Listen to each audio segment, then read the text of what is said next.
Cars.com Auto Review.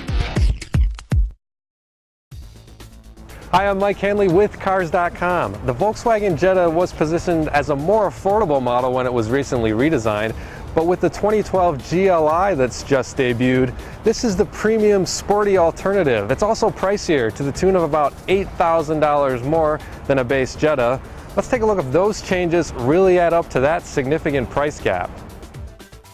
One of the things the GLI gives you is a pretty distinct look from the base Jetta, and you can see it with the GTI style black mesh grille and also this big lower opening that's finished off with a pretty pronounced lower lip spoiler that you're gonna have to be careful if you're pulling up to a high curb so you don't scuff it.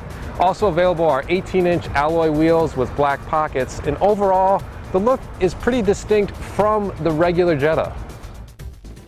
One of the performance aspects of the GLI is its 200 horsepower turbocharged 2-liter 4-cylinder engine, and it teams with either a 6-speed manual or a 6-speed dual clutch automatic, which is what we have in our test car.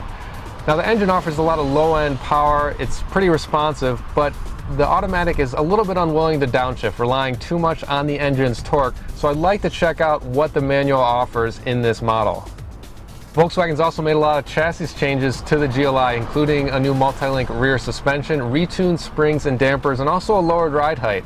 And it adds up to a car that corners better than a regular Jetta, but what really brings this car down is steering that's lifeless. It doesn't offer a lot of feedback for the driver, so it really kind of diminishes the overall potential that this car has. Changes to the interior include a padded dashboard and also a lot of red accent stitching, but there are still the down-market plastics that a lot of people complained about with the regular Jetta in this car, especially on the doors. Now, if you step up to the Autobahn version of the GLI, and that's the one we have here, you get features like a sunroof, dual-zone automatic climate control, Fender premium audio, and also leatherette seating, so simulated leather seats. And these sport seats are pretty comfortable. They're bolstered, but they don't grip you too tightly. The GLI's back seat is pretty roomy, and the trunk is also pretty spacious. It's not a lot different than the regular Jetta.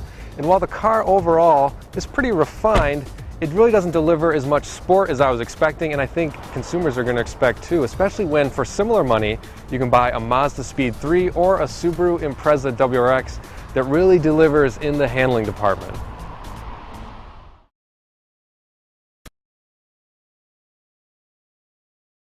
For more car-related news, go to Cars.com or our blog, KickingTires.net.